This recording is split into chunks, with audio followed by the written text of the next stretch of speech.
All right, you've probably seen Calypso for August 2022. You've probably seen Hidden Dunes on Soleil. You've probably seen Treasure Island and Seychelles. So now the numbers are in for Long Beach, Majestic Beach, and Grand Panama. I'm Craig Duran with the Duran Group over at Berkshire Hathaway Home Services. And for those of you who are familiar with this series, you're going to start to notice that I want to do more than one building, one neighborhood in some of these videos. In some months, I'm still going to do the individual ones just for the owners for those communities. But I want to start to put some of these together so we can start to compare and see some of the similarities and differences between some of the condo projects when I'm doing condos and some of the neighborhoods, same thing. So in this video, we're going to look at Long Beach, Grand Panama, and Majestic, only because I picked the geography. They're sort of centrally located. There are probably more differences than there are similarities in these three projects, but they're going to be in one video. So let's check it out and see what we have to say, or see what we can find out. For those of you who've seen the Calypso video and probably the Treasure Island Seychelles video, we'll start with the same chart here. We're going to compare Gulf front condos. Actually, let me rework. Yeah, Gulf front condos across the beach. So regardless of age, I in some cases am only looking at the newer ones, so would limit or would filter the data from 2006 and newer. But since we're looking at Long Beach in this one, I want to just take all of the condos on the beach, see what's happening in the market. So remember, the red line represents our supply levels or the number of units for sale. We know here we are January, February, March of this year, and we know we've really exploded the last few months, and there are more condos available for sale now more than there have been in the last 2 years if you look at these last few months. The most important number I think to take away from this, for those of you who if you haven't seen the videos before, let me give you the brief explanation of months of inventory. Theoretically, months of inventory is just a number we use that takes into account the number of sales along with the rate of sales, along with the number of units for sale in the market. Months of inventory also, you can think about it as a representative or a number that represents how long it takes us to get through the entire sales process. So seller calling real estate office getting marketing going, showing, negotiate contracts, and getting to closing. Months of inventory, that's another way to think about it. So in the entire Gulf front market, back in January when we were very hot, we were at 1.04 months of inventory. So theoretically, it was taking us a month to put something up for sale and get all the way to the closing table. So marketing, showings, negotiations, closing a contract. Very, very quick, extremely hot. It's not so long ago, we remember lots of people competing for units, all that kind of thing. We've slowed down. Remember in June, we had moved up to 4.08. So we're 4 times slower in June than we were in January. Moved up to 7.46 in July. So now we're at 7.4 months of inventory. It's going to take us 7 months to work through the process on average. Things got a little bit better in August. From July to August, we went from 7.46 to 6.85. That's not quite a full month, but that means we're selling condos a little bit faster than we were for the first time. We'd seen for, what is it now, since January, slowing down. It's taking longer and longer to sell a condo. It's almost speeding up again. So slightly, but we'll have to see over the next month or two, does the market improve and continue to get better and flatten out, or was that just one blip on the radar? If we go building by building, let's see how they compare. So remember, 7.86 is the entire market. Here is Long Beach. Similar story here with supply. You can see the red lines moving up.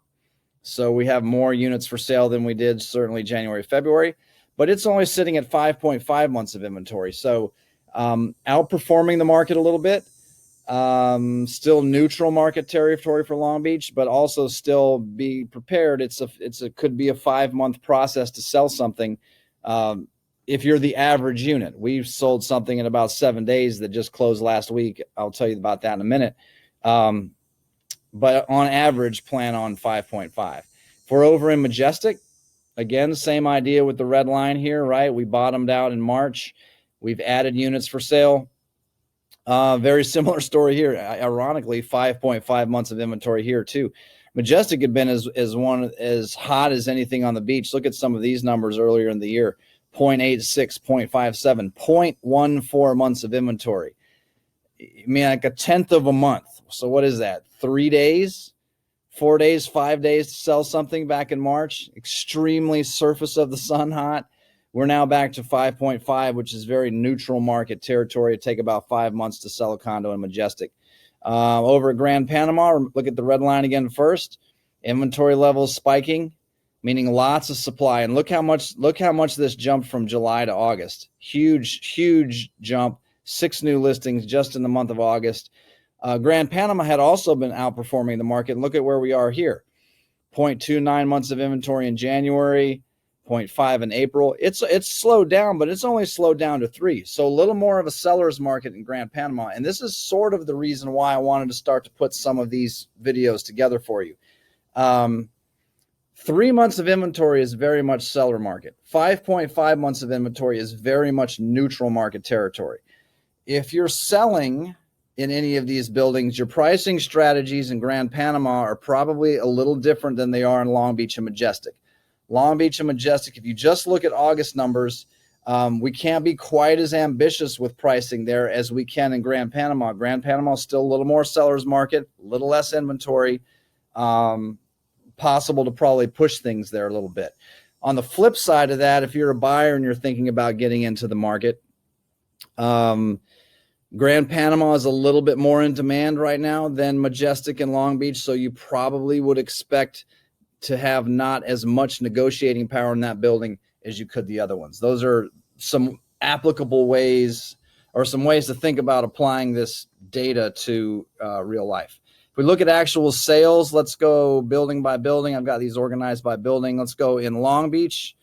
We only had 2 sales in Long Beach in August. A 1-bedroom closed for $489,000.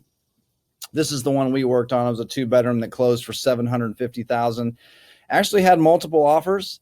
We had multiple offers within about a week, and the closing was a very quick closing. I think we came to terms on a Thursday or Friday, and it closed the next Friday with a cash buyer. So those stories still are happening.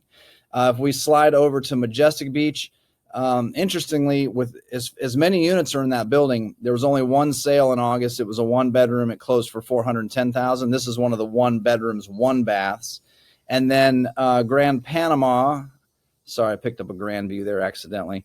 4 units in Grand Panama closed. Gulf Side 2-bedroom closed at $616,500. Another Gulf Side 2-bedroom closed at $620,000. Another one closed at $639,000. Another one closed, all 2 bedrooms on the Gulf side closed at $625,000. And that's an interesting thing to take a look at too. Look, you have closings between $616,000 and $639,000 all in the same month for the same floor plan. Certainly condition, floor height, rental history all play into it.